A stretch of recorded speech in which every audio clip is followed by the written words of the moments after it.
مجید سورہ الرحمن آیت نمبر 26، 27، 28، 29، 29 یہ 3-4 آیات میں نے آپ کے سامنے تلاوت کی ہیں۔ اللہ تعالیٰ نے ارشاد فرمایا ہے جو بھی اس زمین کے اوپر آیا ہے اس نے فنا ہونا ہے۔ بقا آپ کے رب ذوالجلال والاکرام کو ہے۔ اور پھر ارشاد ہوا تم اپنے رب کی کون کون سی نعمتوں کو جھٹلاؤ گے۔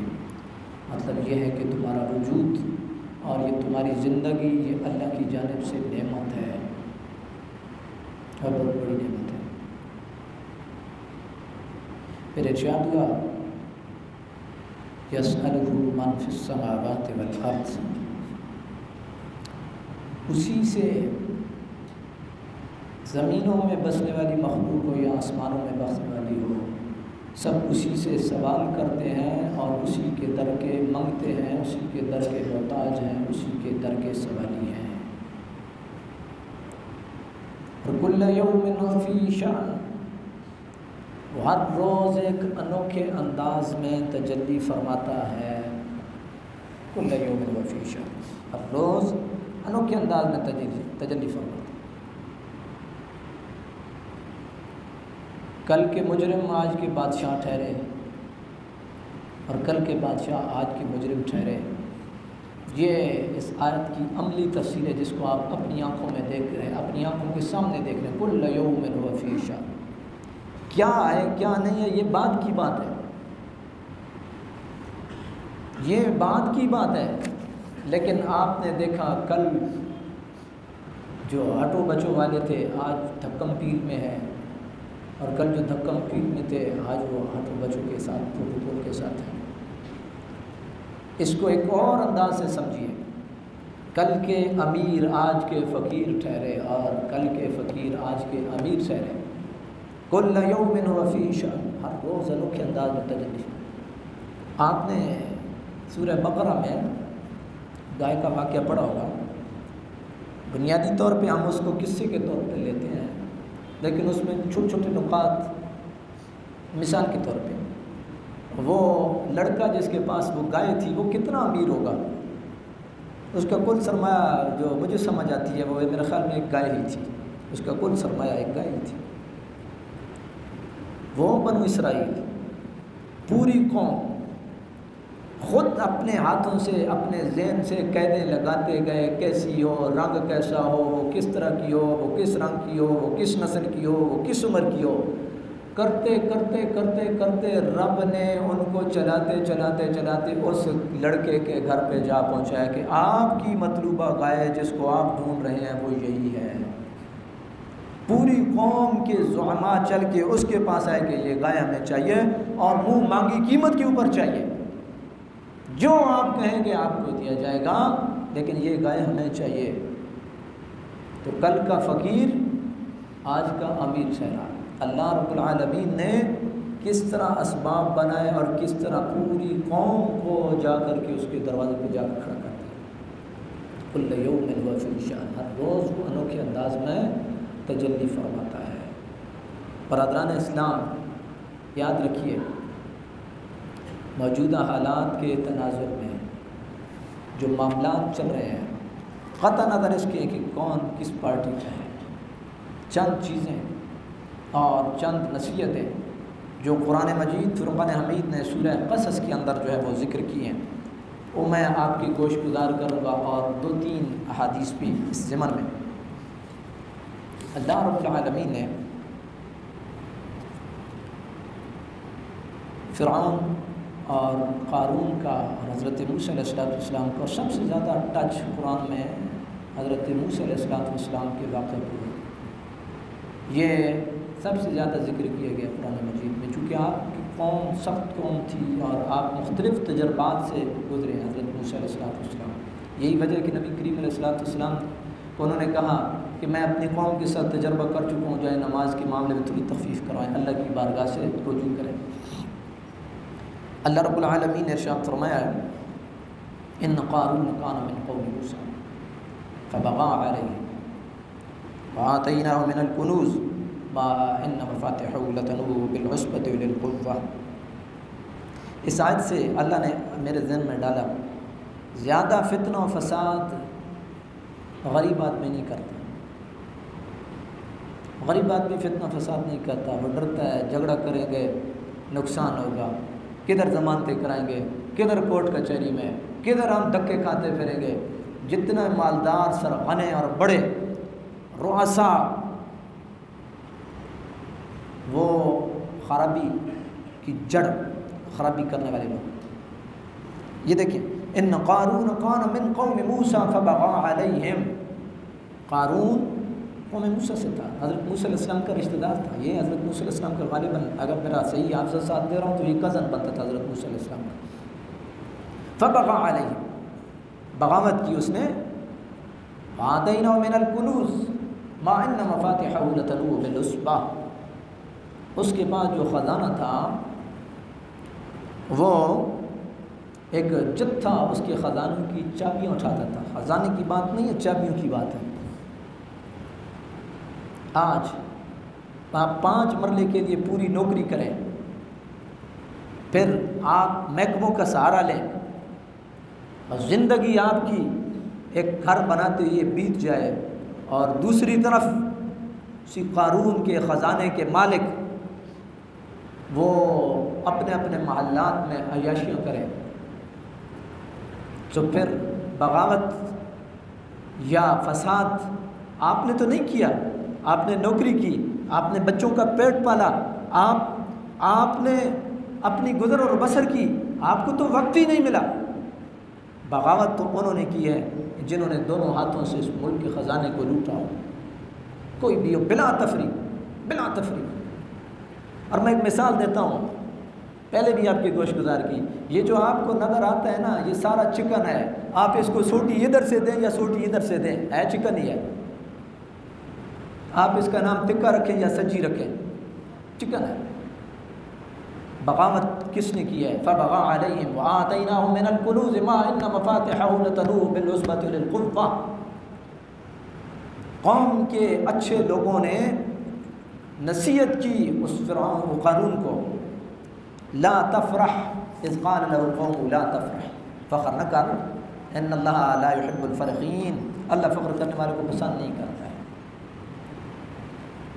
اور پھر دوسری نصیحت کی، وابتغ فیما آتاک اللہ الدار الآخرہ ولا تنس نصیبک من الدنیا، احسن کما احسن اللہ الیک لا تبغ الفساد فی الارض ان اللہ لا يحب المفسدین۔ جو اللہ نے تجھے دیا ہے، یہ قارون بنیادی طور پہ امیر آدمی نہیں تھا، غریب آدمی تھا، تو نیچے سے اٹھتا اوپر گیا، اور جب مال و دولت آیا تو پھر جو اس نے فتنہ و فساد کیا وہ آپ کے سامنے ہے۔ لیکن نیک اور اچھے لوگوں، اور قوم کے اندر ہر قوم میں سلیم الفطرت لوگ ہوتے ہیں، اچھے لوگ ہوتے ہیں، ان اچھے لوگوں نے اسے نصیحت کی، لا تفرح، پہلی نصیحت، فخر نہ کر، اللہ ایسے لوگوں کو پسند نہیں کرتا ہے۔ دوسرا، جو اللہ نے تجھے دیا ہے اسے اپنی آخرت بنا، جو اللہ نے تجھے دیا ہے آخرت بنا۔ وابتغ فیما آتاک اللہ الدار الآخرہ، یہاں کیا ہے؟ یہاں جو اللہ نے دیا اس سے دنیا بنائی جاتی ہے۔ اقتدار دیا ہے، بنا لو پیسہ، منصب ہے، بنا لو پیسہ، جو ہے آپ اپنا، وہ آیا پھر اس کا بیٹا آیا، پھر پورے خاندان آئے، پھر جو ہے آپ نے تو اس ملک کے نظام کو چلایا ہے، آپ اس ملک کی ریڑھ کی ہڈی ہیں، میں نے پہلے آپ کی گوشت گزار کیا کہ آپ کی اور میری ساری تو وہ دو ایک چھت کے لیے، اور زندگی اسی طرح گزر جاتی ہے، اور بس پھر ختم، اسپتالوں کے چکر شروع ہو جاتے ہیں۔ تو یہ فرعون کی اس کو بتایا جا رہا ہے کہ جو تجھے اللہ نے مہربانی کی آخرت بنا، ہاں دنیا کا جو تیرا نصیب ہے ٹھیک ہے۔ اور آگے نصیحت، احسن کما احسن اللہ الیک، اللہ نے تیرے اوپر مہربانی فرمائی ہے، تجھے نوازا ہے، تو مخلوق خدا پہ مہربانی فرما۔ یاد رکھیے اللہ اولاد سے پاک ہے، لیکن اس مخلوق کے بارے میں میرے رب نے ارشاد فرمایا، میرے رب کے حبیب نے ارشاد فرمایا، الخلق عیال اللہ، یہ مخلوق یہ اللہ کا کنبہ ہے، تو جو اللہ کے اس کنبے اور اللہ کے خاندان کے ساتھ اچھائی کرے گا اللہ اس کے اوپر مہربانی فرمائے گا، اور جو اس اللہ کی مخلوق کو ابتلا کے اندر مبتلا کرے گا اللہ پھر اس کو ابتلا میں مبتلا کرے گا۔ یہ اصول ہے، یہ اصول ہے۔ حدیث میں بھی میں آپ کی گوش گزار کروں گا، 2-3 حدیثیں ہیں، مجھے وقت ملا۔ احسن کما احسن اللہ علیک، لا تبغ الفساد فی الارض، زمین میں فساد نہ کر۔ اب آپ دیکھیں قرآن پہلے قارون کے واقعہ کو بیان کرا، فبغى علیہم، بغاوت کی اس نے، کس نے؟ کہ جس کے پاس اندھا دھند مال و دولت تھا۔ فساد کیا کس نے؟ اسی نے جس کے پاس بے تحاشا مال و دولت تھی۔ آج آپ دیکھتے ہیں اس ملک کے اندر آپ کراچی سے لے کے خیبر تک آپ دیکھ لیں، غریب آدمی تو کہیں بھی کسی سیٹ پہ نہیں ہے، اس کو تو ایسا کنارے پہ لگایا جاتا ہے کہ وہ اس کی نسلیں بھی اٹھنے کے قابل نہیں رہتی، اس کو محتاج بنا دیا جاتا ہے۔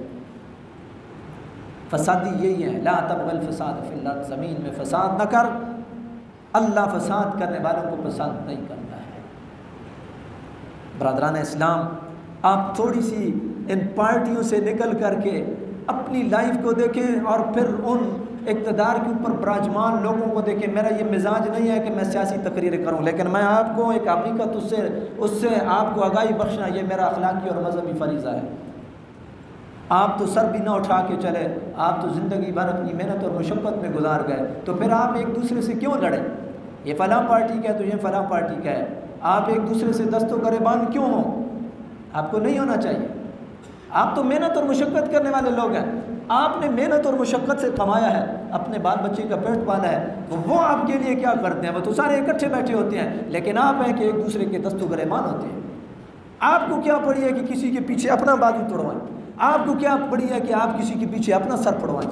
آپ کے بال بچے کا کیا بنے گا؟ آپ اگر اپنا بازو گلے میں ڈال کے لائیں گے، کیا یہ اسلام کے لیے نکلے ہیں؟ یہ تو اپنے اقتدار کے لیے نکلے ہیں، ان کو اس سے کوئی غرض نہیں ہے۔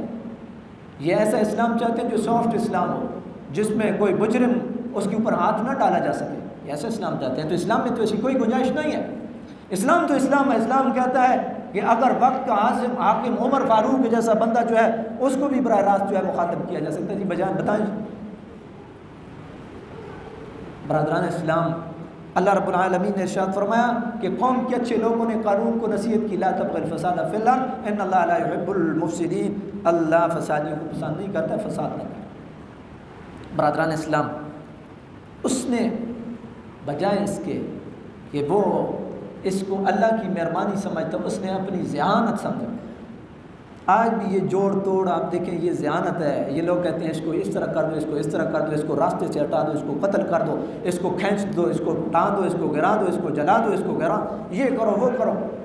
قال انما اوتیتہ علی علم، اس نے کہا مجھے یہ جو دیا گیا ہے یہ علم کی وجہ سے دیا گیا ہے۔ اللہ کی مہربانی کو بھول گیا۔ اللہ وہ بڑا مہربان ہے، وہ ہر روز کل یوم هو فی شأن، ہر روز انوکھے انداز میں تجلی کرتا ہے۔ میں نے آپ کو بتایا کل کے مجرم آج کے بادشاہ، اور کل کے بادشاہ آج کے مجرم۔ اللہ تعالیٰ نے ارشاد فرمایا اولم یعلم ان اللہ قد اهلک من قبله من القرون من هو اشد منه قوة واکثر جمعا ولا يسأل عن ذنوبهم المجرمون۔ اس کو یہ معلوم نہیں ہے کہ اس سے پہلے بڑے بڑے جتھوں والے اور قوت والے لوگ ہم نے ان کو تہس نہس کر دیا، ختم کر دیا۔ برادران اسلام، یہ دین اسلام ہے جو ہمیں ہر معاملے میں ہماری رہنمائی کر رہا ہے۔ یاد رکھیے، خیر خواہی، وہ آپ انفرادی آدمی ہوں یا آپ برسر اقتدار ہوں، خیر خواہی ہے، بدخواہی بدخواہی ہے۔ نبی پاک علیہ السلام کی حدیث ہے، حضور نے ارشاد فرمایا ان للہ اقواما اختصهم بالنعم لمنافع العباد یقرهم فیہا ما یبذلونہا فاذا منعوها نزعها منہم فحولها الى غیرہم۔ حضور نے ارشاد فرمایا اللہ جب کسی قوم کو کسی نعمت سے نوازتا ہے تو اگر اس نعمت کے ذریعے سے بندے منفعت اور نفع حاصل کرتے رہتے ہیں تو وہ نعمت اس کے پاس رہتی ہے، وہ فرد ہو، وہ قوم ہو، وہ جماعت ہو، کوئی بھی ہو، جب اللہ کے بندے اس سے نفع حاصل کرتے ہیں وہ نعمت رہتی ہے۔ فَإِذَا مَنَعُوهَا نَزْعَهَا مِنْهُمْ فَحَوَّلَ إِلَىٰ غَيْرِهِمْ۔ جب اللہ کے بندوں سے وہ ہاتھ روک لیتے ہیں تو پھر اللہ وہ نعمت لے لیتا ہے، دوسروں کے حوالے کر دیتا ہے، لے لیتا ہے، دوسروں کے حوالے کر دیتا ہے۔ پھر ارشاد فرمایا نبی پاک علیہ السلام نے بدخواہی کا نقصان دیکھے، اور حضور نے ارشاد فرمایا من دار دار اللہ بہ ومن شاق شق اللہ علیہ۔ حضور نے ارشاد فرمایا جو کسی کو نقصان پہنچانے کی کوشش کرے گا یا کسی کو نقصان دے گا، اللہ اس کو نقصان دے گا۔ جو کسی کو مشقت میں ڈالے گا، اللہ اس کو مشقت میں ڈالے گا، اور جو اللہ کے کنبے کو مشقت میں ڈالے گا، پھر اللہ اس کو مشقت میں ڈالے گا۔ پھر تو یہ وہی گاڑی ہے، ایک کھڈے سے نکلے گی دوسرے میں گرے گی، دوسرے سے نکلے گی دوسرے میں گرے گی، دوسرے سے نکلے گی دوسرے میں، اور یہ ہو رہا ہے آپ کے سامنے، یہ ہو رہا ہے آپ کے سامنے۔ برادران اسلام، آخری ایک نسائی شریف کی حدیث ہے، حضور نبی پاک علیہ السلام نے، اس کا کافی لمبا چوڑا مضمون ہے، آخری پورشن میں آپ کی گوش گزار کروں۔ ما لم تحکم ائمتهم بکتاب اللہ ویتخیروا مما انزل اللہ الا جعل اللہ بأسهم بینہم۔ حضور نے ارشاد فرمایا جب ائمہ سے مراد برسر اقتدار لیڈران ہیں، جب کسی قوم کے برسر اقتدار لیڈران، برسر اقتدار ہوں یا ویسے لیڈر ہوں، کوئی بھی ہوں، ما لم تحکم بکتاب اللہ، جب وہ اللہ کی کتاب کے ذریعے سے فیصلے نہیں کریں گے، اللہ کی کتاب کو نافذ نہیں کریں گے، پھر ان کی سزا کیا ہے؟ ان کی سزا یہ ہے کہ اللہ انہیں بامی دست و گریبان کر دے گا، ایک دوسرے کو ماریں گے، مریں گے، لڑیں گے، کٹیں گے، سب کچھ کریں گے، یہ ان کی سزا ہے۔ اللہ کسی کو لاٹھی نہیں مارتا ہے سر میں، اللہ کسی کو کلاڑی بھی اوپر سے نہیں مارتا ہے اور اوپر سے پتھر بھی نہیں مارتا ہے، اللہ پھر ایک کو دوسرے کے ذریعے اور دوسرے کو دوسرے کے ذریعے سے مرواتا ہے۔ یہ آپ کی نظام آج بھی آپ دیکھ لیں، جس قانون کو آپ کہتے ہیں یہ بالکل فٹ ہے، اس کی ایک شکل دوسرے سے، ابھی تک تو تشریحاتی مکمل نہیں ہے، ایک دوسرے سے متصادم، دوسرے سے متصادم، دوسرے سے متصادم۔ جہاں آپ برٹش لا میں پھنستے ہیں آپ اسلامک لا میں چلے جاتے ہیں، جہاں ہم اسلامک لا میں پھنستے ہیں آپ برٹش لا میں چلے جاتے ہیں۔ آپ نے اور میں نے، یا برسر اقتدار کہہ لیں، ان لوگوں نے پلاسٹک کو لوہے کے ساتھ ویلڈ کرنے کی کوشش کی ہے، پلاسٹک لوہے کے ساتھ کبھی ویلڈ نہیں ہوتا ہے، وہ ٹانکا کچا ہوتا ہے۔ جب تک اللہ کے حکم کو نافذ نہیں کیا جائے گا، جو اللہ رب العالمین نے ارشاد فرمایا یہ صحیح ہے، جو اللہ کے حبیب نے ارشاد فرمایا یہ صحیح ہے، جو اللہ کے حبیب کے ان ساتھیوں نے ارشاد فرمایا صحیح ہے، وہ صحیح ہے، جو انہوں نے کہا وہ غلط ہے سو غلط ہے، چاہے وہ کوئی بھی ہو، کچھ بھی ہو۔ برادران اسلام، آپ جب قانون بناتے ہیں تو کہتے ہیں کوئی قانون قرآن و سنت کے منافی نہیں ہوگا، اور سب کچھ قرآن و سنت کے منافی چلتا ہے اس ملک میں۔ غریب آدمی جو ہے وہ بیچارہ کوئی ویسے اپنے بچے کی روزی کے لیے کہیں پہ کسی سے تلخی کر دیتا ہے وائپر ہو کر کے، تو وہ سلاخوں کے پیچھے جاتا ہے، اور اس کے اوپر توہین عدالت بھی لگتی ہے، بڑے لوگ وہ بندے مروا دیں، راستوں سے ہٹا دیں، کوئی فرق نہیں پڑتا، کیونکہ آپ اور میں چیونٹیاں ہیں، آپ اور میں مکھیاں اور پیلیاں ہیں۔ اس لیے اپنے آپ کو پہچانیں، اور یہ جو اقتدار کی رساکشی ہے اس کے لیے اپنے آپ کو خوار نہ کریں، اپنے بھائیوں کو نہ چھوڑیں، اپنے گلی محلے والوں کو نہ چھوڑیں۔ حقیقت وہی ہے جو اللہ نے بیان کیا ہے، جو اللہ کے رسول نے بیان کی ہے، اس کے ساتھ ہو جائیں، اللہ کی کتاب کے ساتھ۔ وہ چاہے کوئی بھی اس کی صدا لگاتا ہے تو اللہ رب العالمین یقیناً اس کو برکت دے گا۔ اللہ تعالیٰ کی بارگاہ میں یہ دعا ہے، اللہ تعالیٰ کی ذات ہمارے ہاتھ پہ رحم فرمائے، اور جن معاملات سے ہم دو چار اللہ تعالیٰ آسانیاں پیدا فرمائے۔ آمین۔ وآخر دعوانا ان الحمد للہ رب العالمین۔